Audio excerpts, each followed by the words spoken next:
기름을 부으사 가난한 자에게 아름다운 소식을 전하게 되었습니다.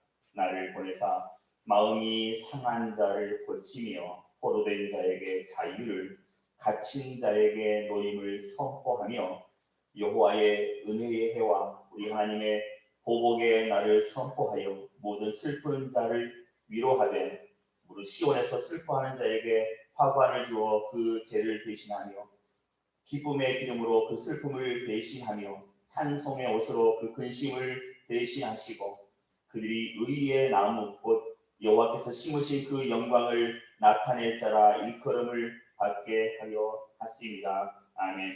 은혜로우신 하나님, 우리를 이 시간 세상 가운데 두지 아니하시고 은혜의 보좌 앞에 인도하신 것을 감사드립니다. 이 시간 우리의 찬양과 우리 예배를 기쁘게 받아주옵시고 예배하는 우리 심령 가운데 하늘의 새 은혜로 충만케 하옵소서.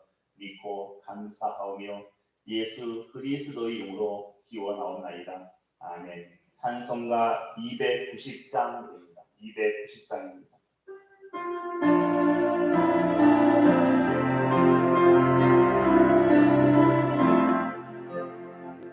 우리는 주님을 늘 바라나 내 주 예수 여전히 날 부르사 그 참되신 사랑을 베푸시나니 내 평생 거칠 님을 못 따르다 주 널 위해 위해 주 널 위해 위해 주 널 위해 위해 항상 계시네 주께서 분성한 은혜를 내려 내 영혼이 나가리 못하느니 주 예수를 너희도 그으로 섬겨 또 받으면 선한 복 받겠네 주 널 위해 위해 주 널 위해 위해 주 널 위해 위해 항상 계시네 무거운 짐 뒤로 가는 인생 주 예수께 돌아와 오시거라 내 주 예수 너희를 돌보실 때에 상봉락과 하기가 넘치겠네 주 널 위해 위해 주 널 위해 위해 주 널 위해 위해 항상 계시네. 아멘. 하나 더 보겠습니다. 434장 보신 다음에 말씀 보겠습니다. 434장 찬송합니다.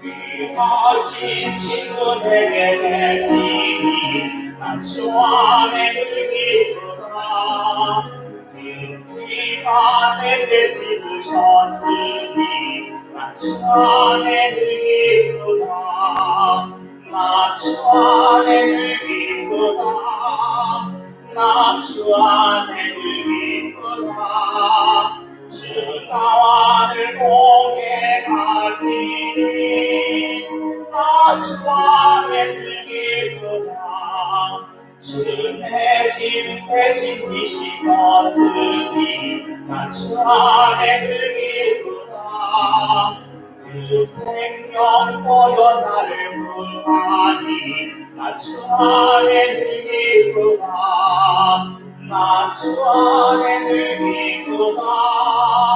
나 주 안에 늘 기쁘다.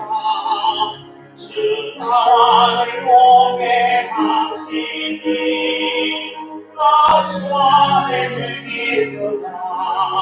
주은 총 매일 내게 거하니 나 주 안에 늘 기쁘다.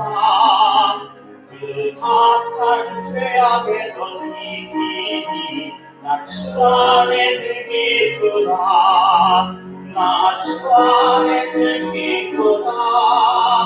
나 주 안에 늘 기쁘다.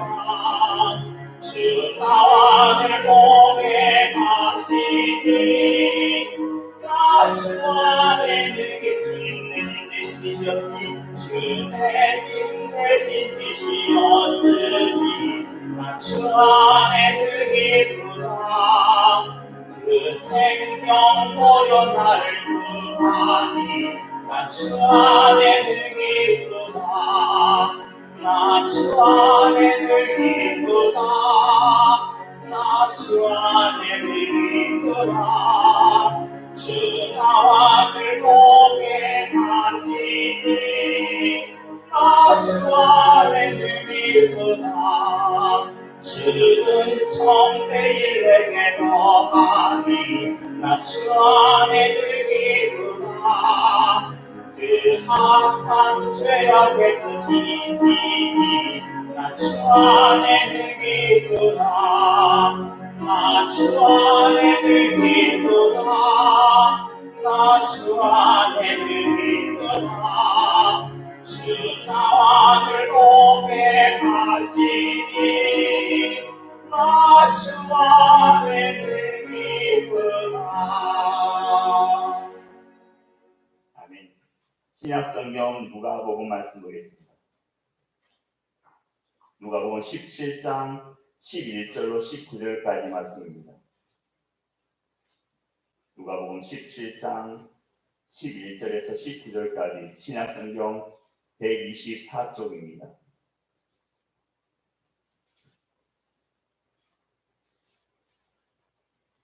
누가복음 17장 11절로 19절까지 한 절씩 교독합니다. 예수께서 예루살렘으로 가실 때에 사마리아와 갈릴리 사이로 지나가시다가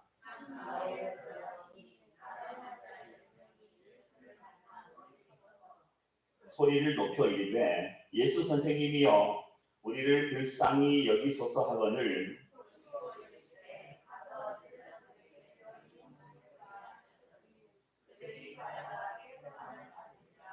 그 중에 한 사람이 자기가 낳은 것을 보고 큰 소리로 하나님께 영광을 돌리며 돌아와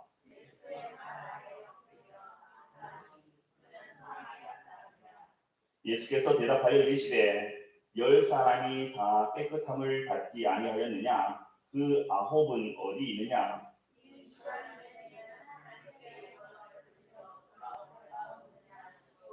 함께 읽겠습니다. 그에게 이르시되 일어나 가라. 내 믿음이 너를 구원하였느니라 하시더라. 아멘.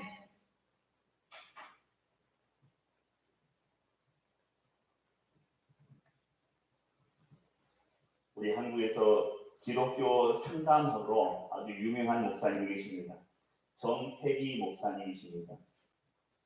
바울이 다메섹 도상에서 예수님을 만나 삶의 전환이 일어났던 것처럼 이 정태기 목사님도 자기에게 신앙의 전환기가 있었다고 고백했습니다. 그곳이 바로 소록도입니다. 이분이 젊은 시절에 신앙의 회의가 들었습니다. 말씀을 읽어도 은혜가 되지 않고 기도를 해도 허공에 외치는 것만 같았습니다. 그러다가 훌쩍 아무 생각 없이 떠난 곳이 바로 소록도였습니다. 소록도에 있는 교회에 가서 수요 난 예배를 드리는 중에 통성 기도 시간이 되어서 모두가 기도를 하고 있었습니다. 그런데 누가 뒤에서 울면서 기도를 하는데 그 기도가 그렇게 간절하고 사람의 마음을 울렸습니다. 하나님 제게 주신 은혜가 왜 이렇게 큽니까? 어찌다 갚습니까? 이렇게 통곡을 하면서 누군가가 뒤에서 기도하더랍니다. 그래서 이 정태기 목사님이 도대체 무슨 은혜를 받았기에 저렇게 기도하나 싶어서 뒤를 돌아보았다가 깜짝 놀라고 말았습니다. 사람인가 싶을 정도로 얼굴이 아주 흉측한 문둥이 노인이 앉아 있었기 때문입니다. 해골처럼 머리카락은 하나도 남아있지 않았습니다. 얼굴은 이미 형태를 알아볼 수 없을 정도로 그렇게 뭉그러져 있었습니다. 눈이 어디인지 구분할 수 없었습니다. 그런데 계속 눈물이 흐르니까 이 손가락이 다 떨어져 나간 손으로 그 눈물을 열심히 훔쳐내고 있는 모습을 정태기 목사님이 보고 충격에 빠졌습니다. 저 사람은 저 모습으로도 하나님 앞에 감사하는구나. 저렇게 통곡하며 하나님 앞에 감사를 드리는구나. 이 생각을 했습니다. 그리고 자신이 너무 부끄러워졌다고 합니다. 그리고 이 정태기 목사님도 그 기도를 듣는 순간에 자기도 토할 것 같은, 피를 토할 것 같은 그런 통곡이 나와서 그렇게 오랜 시간을 울고짖으면서 기도했다고 합니다. 한참을 기도하다가 눈을 뜨니까 그 문둥이 노인이 옆에 앉아있더랍니다. 자신을 물끄러미 쳐다보더랍니다. 그러더니 안진뱅이 걸음으로 이 교회를 빠져나가는데 이 정태기 목사님 따라가서 이 노인에게 물었습니다. 할아버지, 뭐가 그렇게 고마우신가요? 무슨 은혜를 그렇게 많이 받으셨나요? 그랬더니 그 할아버지가 이렇게 대답하더랍니다. 내가 문둥병에 걸리자 내 피부치도 세상도 다 나를 버렸지. 친구들도 나를 버리고 다 떠나갔지. 그런데 이런 나를 버리지 않고 이 소록도까지 따라와 주신 분이 계셔. 그분이 내게 기쁨과 소망을 주셨지. 그러자 정태기 목사님이 할머니께서 따라오셨군요. 그랬더니 아니요. 예수님이 따라오셨지. 그렇게 고백하더랍니다. 이 순간에 정태기 목사님은 또 한 번 충격을 받았다고 합니다. 문둥병에 걸려서 이분은 예수님을 원망하기는커녕 오히려 기쁨과 소망을 주시는 분이 바로 나의 예수님이다. 이렇게 고백을 했기 때문입니다. 몇 배나 더 건강한 몸을 가지고 있으면서도 불평이 가득한 우리의 모습과는 전혀 다른 모습이었습니다. 이 소록도 옆에는 찌라도라고 하는 섬이 있습니다. 아마 들어보신 분이 많을 것 같습니다. 소록도를 방문했던 분들은 그곳에서 찌라도라고 하는 섬에 대해서 안내를 받게 됩니다. 이곳은 천국과 같은 곳입니다. 여러분 이곳에 가보고 싶지 않으십니까? 하면 방문객들 대부분은 네 라고 대답한다고 합니다. 그러면 인도자가 우리가 그곳에 가려면 성경의 지도를 받아야 합니다. 라면서 하박국서 3장 17절을 읽어준다고 합니다. 비록 무화과 나무가 무성치 못하며 포도나무에 열매가 없으며 감람나무에 소출이 없으며 밭에 식물이 없으며 우리의 양이 없으며 외양간에 소가 없을지라도 나는 여호와로 즐거워하리. 이 구절을 낭독해 준다고 합니다. 그리고 여기가 찌라도입니다. 이렇게 설명을 한다고 합니다. 외양간에 소가 없을지라도 돈이 없을지라도 건강이 없을지라도 늙었을지라도 못생겼을지라도 형편없을지라도 감사하는 것, 이것이 소록도의 또 다른 이름 찌라도라고 합니다. 그리고 이것이 찌라도 신앙이라고 그렇게 부른답니다. 구약성경 다니엘서에 보면 다니엘의 세 친구도 이런 고백을 합니다. 다니엘서 3장 17절과 18절의 말씀입니다. 왕이여 우리가 섬기는 하나님이 우리를 맹렬히 하는 풀무 가운데서 능히 건져내시겠고 왕의 손에서도 건져내시리이다. 그리 아니하실지라도 왕이여 우리가 왕의 신들을 섬기지도 아니하고 왕이 세우신 금신상에 절하지도 아니할 줄을 아옵소서. 이렇게 고백하는 장면이 나옵니다. 찌라도 이러이러 할지라도 저의 신앙에는 아무 문제가 없습니다. 이러이러 할지라도 저는 제 믿음을 굳게 붙들 수 있습니다. 이런 고백입니다. 이 나병은 과거에는 그 문둥병이라고 불렀습니다. 요즘에는 한센병이라고 부릅니다. 이 나병은 천형이라고 합니다. 하늘이 내린 벌이다. 그렇게 얘기하는 겁니다. 요즘에는 많이 사라졌습니다. 그리고 초기에 발견하면 이 나병은 완치가 가능합니다. 하지만 옛날에는 에이즈와 같이 불치병이었습니다. 전염성이 있어서 이 병에 걸리면 거의 죽은 목숨과 같았습니다. 이 나병은 신경이 무뎌지고 또 살이 썩고 손가락, 발가락 등 신체 부위들이 떨어져 나가다가 결국에는 죽음에 이르는 병입니다. 우리나라도 60년대, 70년대까지만 해도 이런 나병 환자분들이 꽤 있었습니다.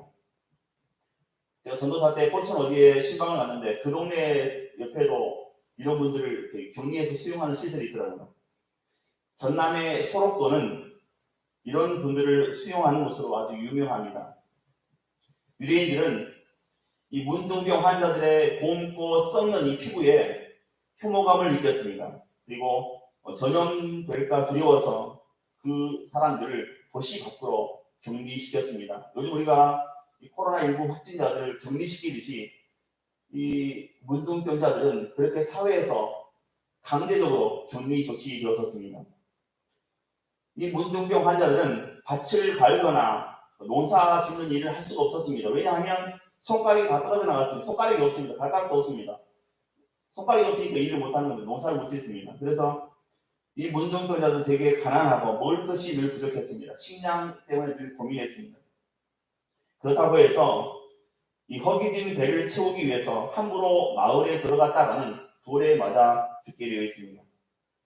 살아있으나 지옥 같은 삶이 있다면 바로 이런 문둥병자들의 삶이었습니다. 죽지 못해 사는 사람들, 삶에 아무런 소망도 없이 살이 다 골마 썩어져서 죽기만을 기다리는 사람들, 이런 사람들이 문둥병자입니다. 그런데 이 사람들에게 오늘 본문에 보면 놀라운 소식이 들려왔습니다. 나사렛 출신의 예수라고 하는 젊은 사람이 병든 사람을 고친다는 그런 소문이었습니다. 이 사마리아 사람들도 하나님께서 구약시대에 하나님의 백성들을 고치신 것을 이미 듣고서 알고 있던 사람들이었습니다. 같은 민족이었으니까요. 그러나 말라기 선지자 이후에 400년 동안 이스라엘에는 하나님께서 어떤 선지자도 보내지 않으셨습니다. 이때를 우리는 신구약 중간시대라고 합니다. 구약 성경과 신약 성경 사이에는 400년이라고 하는 공간이 있습니다. 이때는 하나님께서 선지자를 보내지 않으셨습니다. 하나님의 말씀에 대한 기근이 있던 그런 시대였습니다. 그런데 그 가운데 혜성처럼 등장한 젊은 사람, 청년 예수가 놀라운 이적과 또 기적을 베푼다고 하니까 이 사람들이 얼마나 보고 싶었겠습니까? 얼마나 이 예수님에 대해서 간절한 마음이 들었겠습니까? 그렇다고 해서 마음대로 자기가 있는 그 격리 지역을 떠나서 무작정 예수를 찾아서 여행을 할 수도 없는 노릇입니다. 그랬다간 맞아줬습니다. 그런데 어느 날 예수님께서 자기들이 격리되어 있던 그 지역을 지나가고 계셨습니다.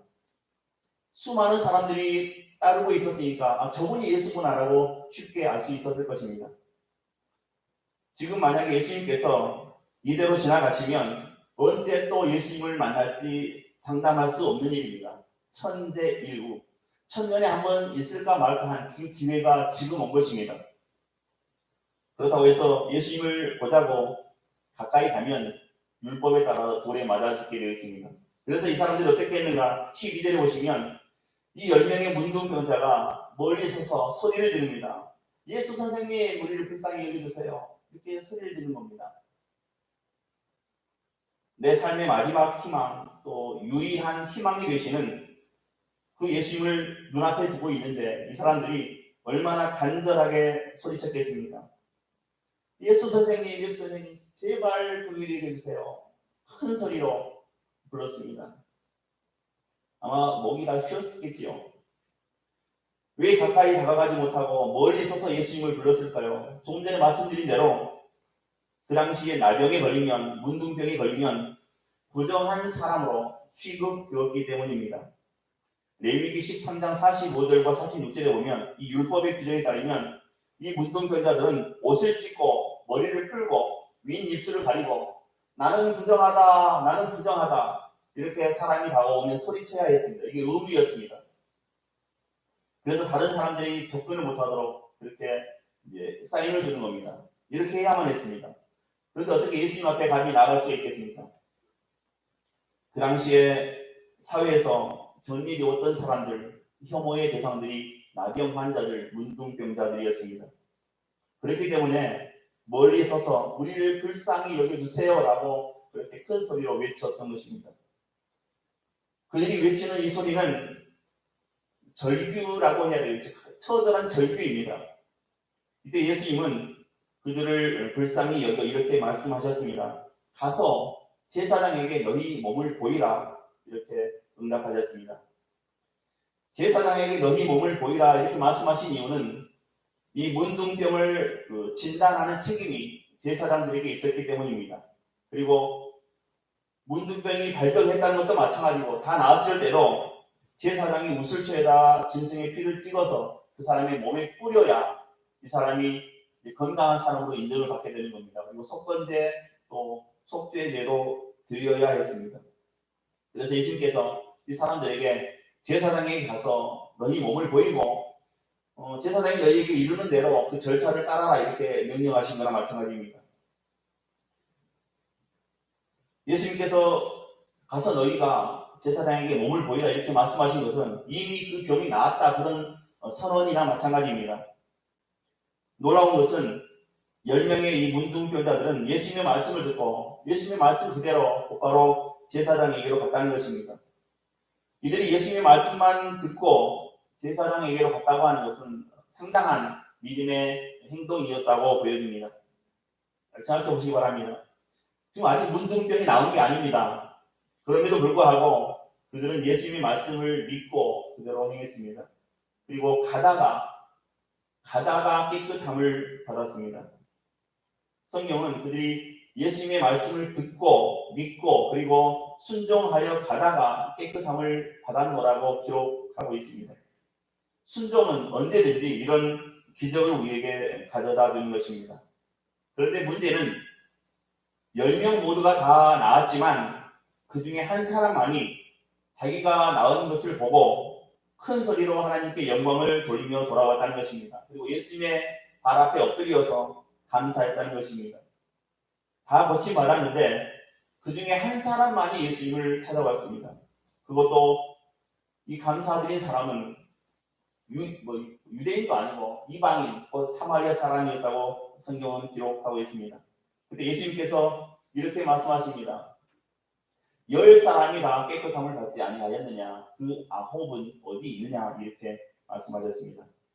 예수님께서는 지금 어떤 공치사를 받고 싶으신 게 아닙니다. 예수님은 자기를 찾아온 그 한 사람, 사마리아 사람의 믿음을 말하기 위해서 나머지 9사람의 행위를 좀 거론하고 있는 것입니다. 이 한 사람은 사마리아 사람입니다. 제자들을 비롯해서 그 자리에 있던 사람들은 대부분이 다 유대인들이었습니다. 유대인들 앞에서 사마리아 사람을 꼭 집어서 그 사람의 믿음을 인정해 주셨습니다. 당시 유대인들은 사마리아 사람들을 낮춰보았습니다. 왜냐하면 사마리아 사람들이 여호와 신앙을 지키지 못하고 이방 종교를 받아들여서 혼합주의에 빠졌기 때문입니다. 여호와 하나님도 섬기고 다른 나라의 모압 신도 섬기고 다 섬기는 신을 섬기는 겁니다.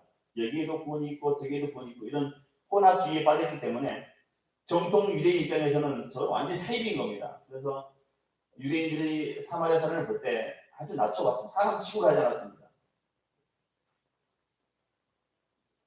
오늘 본문이 우리에게 그것을 정확하게 말씀해주고 있습니다. 이 사마리아 사람이 예수님으로부터 인정받은 이유가 무엇이겠습니까? 오늘 본문에 정확하게 우리에게 가르쳐줍니다. 이 사마리아 사람은 자기가 낳은 것을 발견하고 우선 큰 소리로 하나님 앞에 영광을 돌렸다고 말씀하고 있습니다. 이 영광을 돌렸다는 말은 공동 번역이나 또 루터 성경에 보면 하나님을 찬양했다 이렇게 기록하고 있습니다. 하나님께 영광을 돌렸다고 하는 것은 그 예수님 계신 그 자리까지 오기까지 하나님을 높이고 찬송 부르면서 그 자리까지 도달했다 그런 얘기가 되겠지요.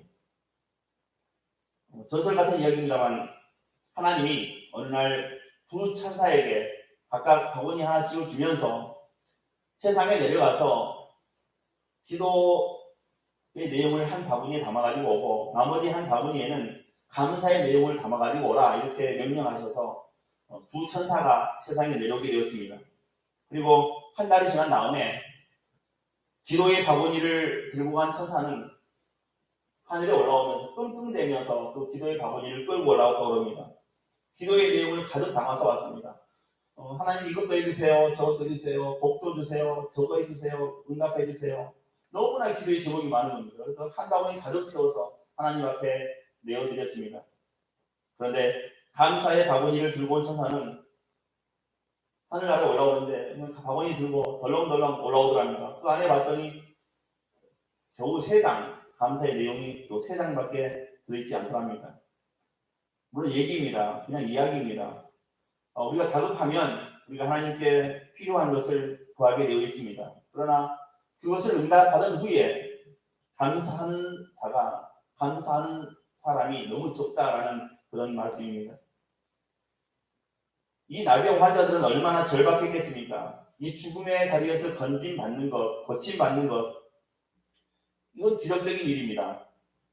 그러나 막상 고침받고 나니까 이 사람들에게는 핑계거리가 하나씩 생각이 나는 겁니다.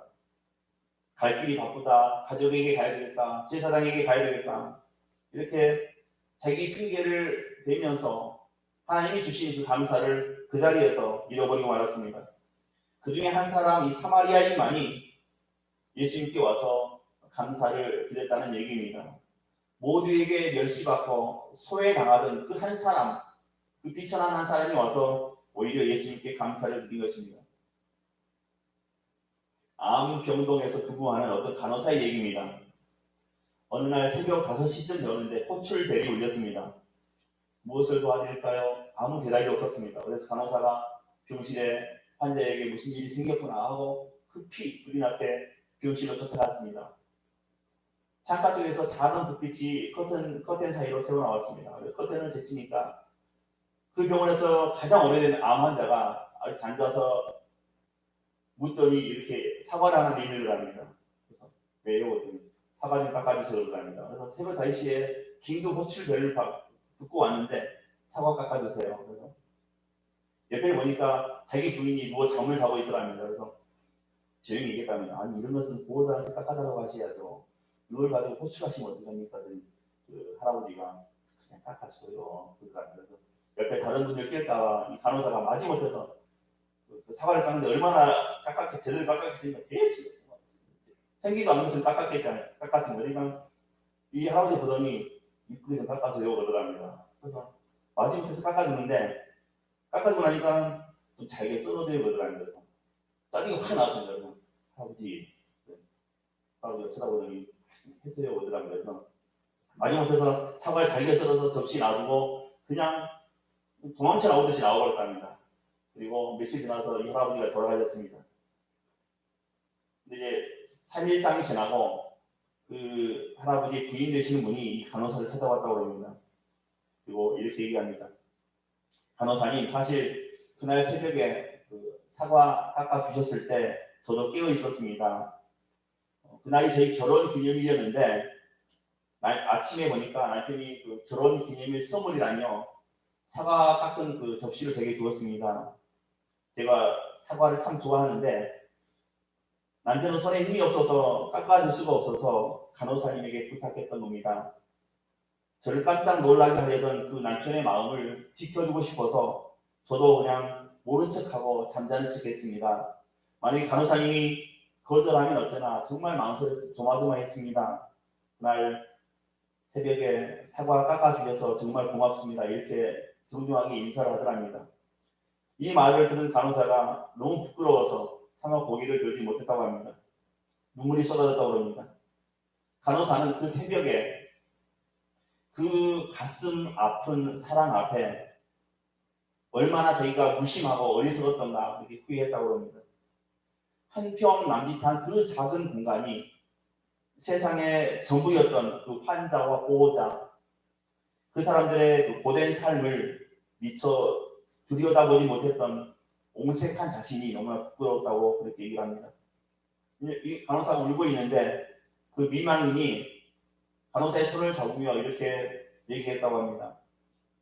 남편이 마지막 선물을 하고 떠나게 해주셔서 너무 고마웠다고, 그것으로 나는 충분했다고 이렇게 이 할머니가 간호사에게 얘기했다고 합니다. 우스갯소리지만 남자가 늙어서 꼭 필요한 5가지가 있다고 합니다. 남자가 늙으면 다른 건 다 필요 없고 이 5가지만 있으면 된다고 합니다. 첫째는 부인, 또 두 번째 아내, 세 번째 집사람, 네 번째 와이프, 마지막 5번째 애들 엄마. 이 5가지만 있으면 된다고 합니다. 다른 건 다 필요 없다고 합니다. 늙으면 어디 5가지만 있으면 된다고 합니다. 그래서 아니 자식들은 어떻게 합니까? 물론 자식들도 필요합니다. 자식들은 이렇게 얘기를 한다고 합니다. 장가간 아들은 큰 도둑놈, 시집간 딸은 이쁜 도둑, 그리고 며느리는 좀도둑, 그리고 손자들은 떼강도라고 그렇게 부른답니다. 오직 마누라밖에 없다. 그걸 얘기하려고 하는 겁니다. 본문 13절에 보시면 나병 환자 10명이 모두 소리를 높여 이르되 예수 선생님이여 우리를 불쌍히 여기소서 그렇게 얘기하면서 주님께 도움을 요청했습니다. 그런데 15절에 의하면 그 중에 한 사람만이 자기가 나은 것을 보고 큰 소리로 하나님께 영광을 돌리며 돌아왔다고 기록하고 있습니다. 답답할 때 기도했던 그 볼륨과 나중에 응답 되었을 때의 감사하는 볼륨이 다 다르다는 거죠. 근데 딱 한 사람만 기도하는 볼륨과 감사하는 볼륨이 딱 한 사람만 같았다라고 하는 겁니다. 우리도 마찬가지입니다. 하나님 앞에 기도할 때 막 죽기 아니면 살기를 기도하지 않습니까? 이거 아니면 안 된다고 하나님 협박하면서 그러다가 응답 받으면 언제 그런 일이 있었는지 아무 소리 없이 살아야지 않습니까? 기도하는 볼륨과 또 하나님께 감사하는 볼륨이 또 같아야 된다고 하는 거죠. 크게 기도했으면 크게 감사하고 떼깐하게 기도했으면 떼깐하게 감사하고 그렇게 해야 되겠습니다. 맞춰야 되겠죠. 슈이치라고 하는 의사가 있습니다. 이분이 쓴 책이 있는데 죽을 때 후회하는 25가지라는 그런 책을 썼습니다. 죽을 때 후회하는 25가지. 인생이 얼마 남지 않은 그 말기암 환자들이 가장 후회하는 것이 있는데 그것은 사랑하는 사람에게 고맙다고 말하지 못하는 것이라고 합니다. 사랑하는 사람에게 고맙다고 감사하다고 말하며 살았어야 되는데 그 말에 너무 일색했던 것이 죽음을 앞둔 사람들에게 가장 후회되는 일이라는 것입니다. 그래서 우리들은 지금부터라도 우리가 하나님 앞에 감사를 고백할 뿐만 아니라 내 주변에 있는 사람들에게도 고맙다 또 감사하다 이런 표현을 하면서 살아갈 수 있어야 되겠습니다. 예수님께 돌아와서 감사한 그 사마리아 사람을 향해서 이렇게 주님께서 말씀하셨습니다. 가라 내 믿음이 너를 구원하였느니라 이렇게 말씀하셨습니다. 우리 주님께서는 그 감사하는 사람에게 구원을 선포하신 것입니다. 이 사마리아 사람은 육신의 질병을 고침받았을 뿐만 아니라 구원까지 받는 큰 은혜를 체험하게 되었다라고 하는 것입니다. 사람들은 대개 뭔가 큰 일이 있어야만 감사하려고 하는데 그것은 잘못된 감사 습관입니다. 내가 살아가는 지금 이 오늘은 어제 죽은 사람이 그토록 살아보고자 했던 내일입니다. 우리가 너무나 평범하게 지나치고 있는 이 하루가 어제 죽은 사람에게는 정말 뼈저리게 살고 싶었던 그 하루입니다.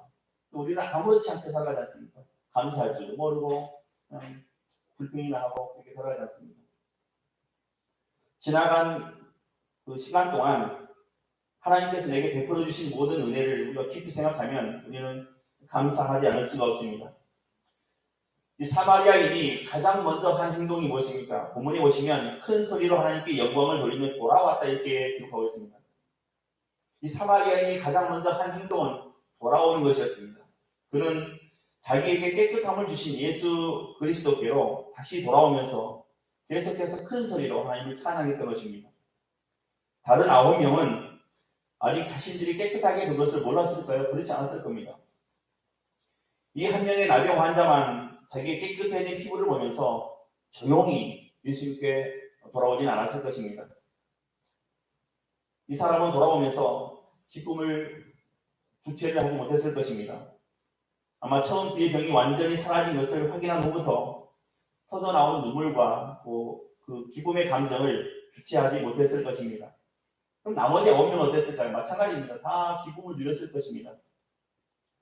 그동안 사회적으로 고립되어서 받았던 그 서름, 가족과 떨어져 볼 수 없었던 그리움, 육체의 고통, 냄새, 또 죽음에 대한 공포, 이런 것에서 이게 해방이 되어서 가족의 품으로 돌아갈 수 있게 되었습니다. 격리되었던 사회에서 다시 받아줍니다.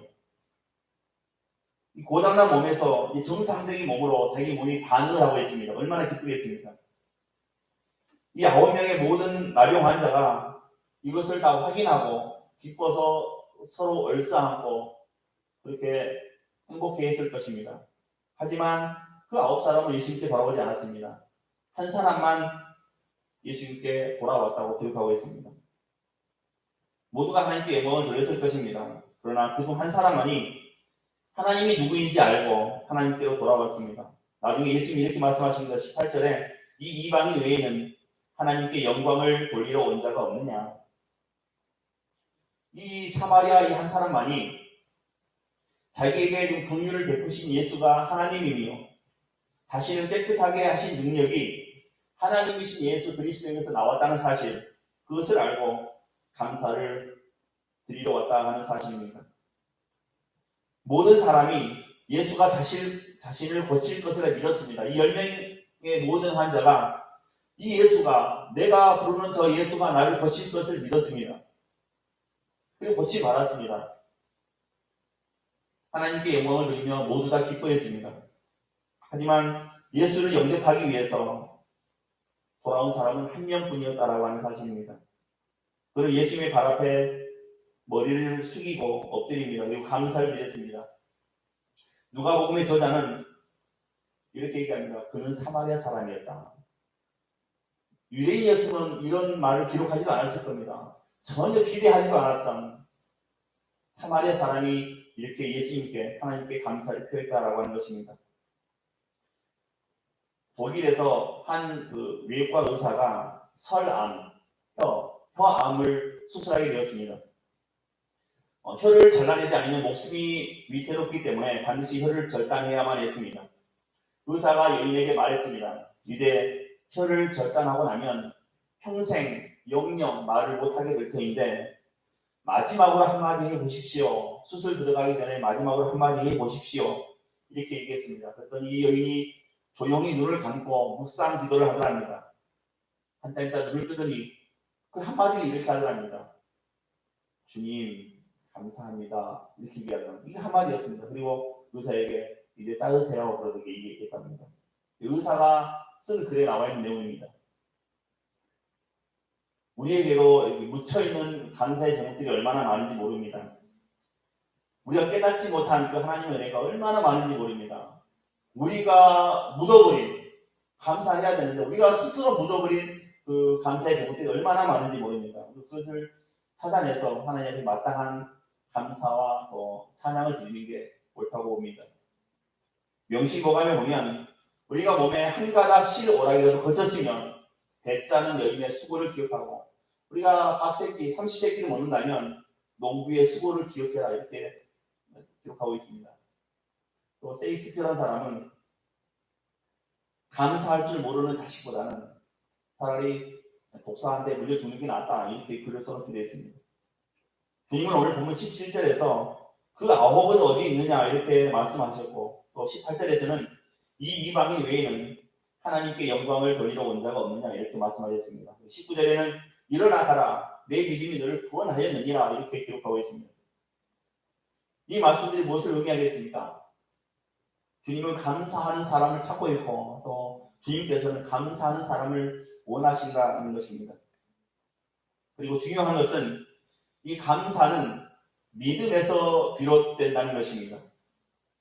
이 사마리아인의 감사를 주님은 믿음이라고 그렇게 평가하신 겁니다. 그리고 그 한 사람만 구원을 받았다 이렇게 성경은 기록하고 있습니다. 미국의 어떤 의사가 우리가 식사하기 전에 식전 기도를 하지 않습니까? 식사 기도를 하고 음식을 먹는 사람과 또 그렇지 않은 사람 사이에 건강의 차이가 있다는 사실을 연구해서 발표한 적이 있습니다. 이런 연구도 굉장히 많이 나와 있습니다. 그 가운데 존 자웰이라는 사람이 쓴 식사 감사 기도의 3가지 효능 이렇게 써놓은 글이 있습니다. 거기에 보면 이렇게 나와 있습니다. 우리가 식사 기도를 하고 밥을 먹으면 첫째로 질병을 예방해주고 면역 기능을 향상시켜주는 신비한 백신이 우리 몸 안에서 나온다 이렇게 보고 있습니다. 질병을 예방해주고 면역 기능을 향상시켜주는 아주 신비한 백신이 우리 몸에서 나오게 된다. 두 번째는 질병의 진행을 억제시켜주고 병균의 침입을 막아주는 요소가 생긴다 이렇게 얘기했습니다. 셋째는 일종의 방부제 성분으로서 위장 내에 있는 음식물이 부패하거나 발효되는 것을 억제시켜주는 그 성분이 우리 몸 안에서 나온다 이렇게 얘기했습니다. 신기하게도 우리가 감사하며 음식을 먹을 때 우리 몸이 먼저 반응을 해서 우리 몸 안에서 스스로 유익한 성분들을 생산해낸다는 사실입니다. 이건 연구 결과니까 나름 신빙성은 있다고 봅니다.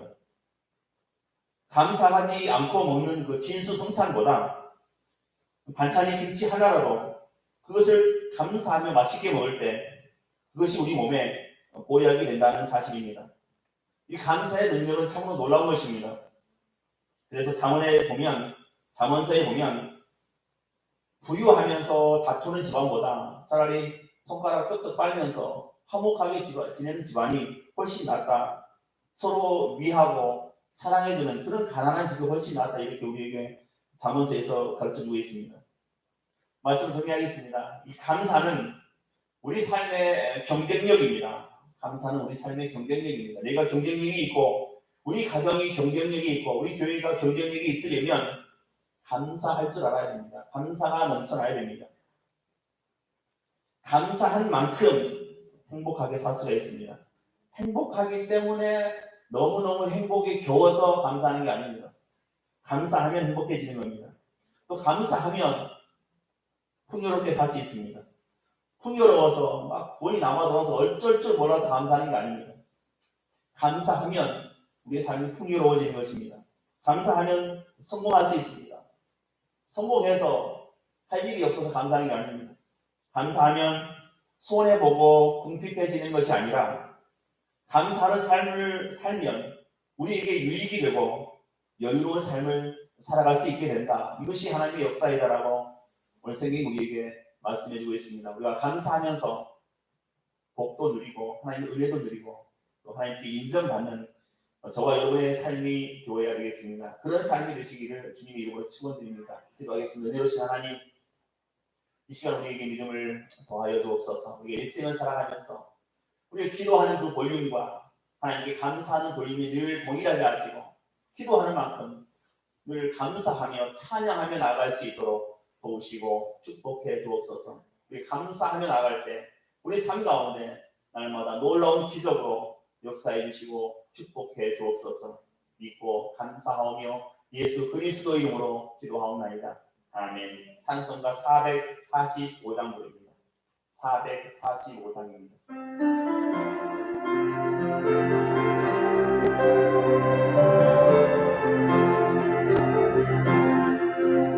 백사들 넘어 언복에 가도 이 가운데 걸어가면 주께서 항상 지키시기로 약속한 말씀 변치 않네. 하늘의 영광 나의 맘속에 참으로 넘쳐 할렐루야를 힘차게 불러 영원히 주를 찬양하리. 캄캄한 밤에 다닐지라도 주께서 나에게 길 되시고 나에게 밝은 빛이 되시니 길어보길 영영해. 하늘의 영광 나의 맘속에 사고로 넘쳐 할렐루야를 힘차게 불러 영원히 주를 찬양하리. 광명한 금이 마음에 받아 원한 천국 바라보고 할렐루야를 힘차게 불러 날마다 빛에 걸어가리. 하늘의 영광 하늘의 영광 나의 맘속에 차고로 넘쳐 할렐루야를 힘차게 불러 영원히 주를 캄캄한 밤에 다닐지라도 캄캄한 밤에 다닐지라도 주께서 나의 길 뺏으시고 나에게 밝은 빛이 되시니 길로 길 연연해 하늘의 영광 하늘의 영광 나의 맘속에 차고로 넘쳐 할렐루야를 힘차게 불러 영원히 주를 찬양하리. 광명한 불빛 마음에 받아 찬란한 천국 바라보고 할렐루야를 힘차게 불러 날마다 빛에 걸어가리. 하늘의 영광 하늘의 영광 나의 맘속에 차고로 넘쳐 할렐루야를 힘차게 불러 영원히 주를 찬양하리. 기도합니다. 내려오신 하나님, 우리가 또 믿음으로 나아갑니다. 하나님, 날마다 우리의 걸음을 인도해 주시고 날마다 기적으로 역사해 주셔서 우리 입술 가운데 우리 삶 가운데 날마다 감사가 차고 넘치게 해 주옵소서.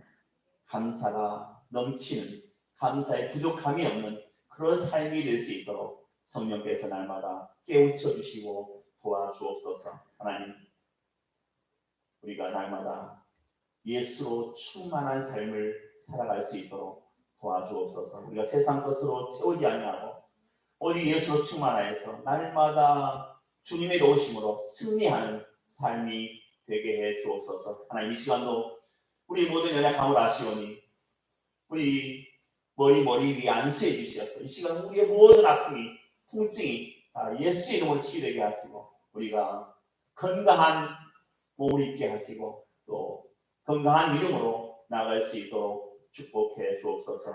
우리의 모든 기도의 제목도 응답하셔서 날마다 주님을 기뻐하게 하시고 주님을 선포하는 삶을 살아갈 수 있게 도와주옵소서. 우리 앞에 놓인 많은 문제들 이제 사라지게 하시고 특별히 코로나19 이제 신속히 종식되게 하셔서 모든 사람들이 이제 바쁜 일상 가운데로 돌아갈 수 있도록 도와주옵소서. 이제 예배 자리 회복할 수 있도록 하나님 역사하시고 축복해 주옵소서.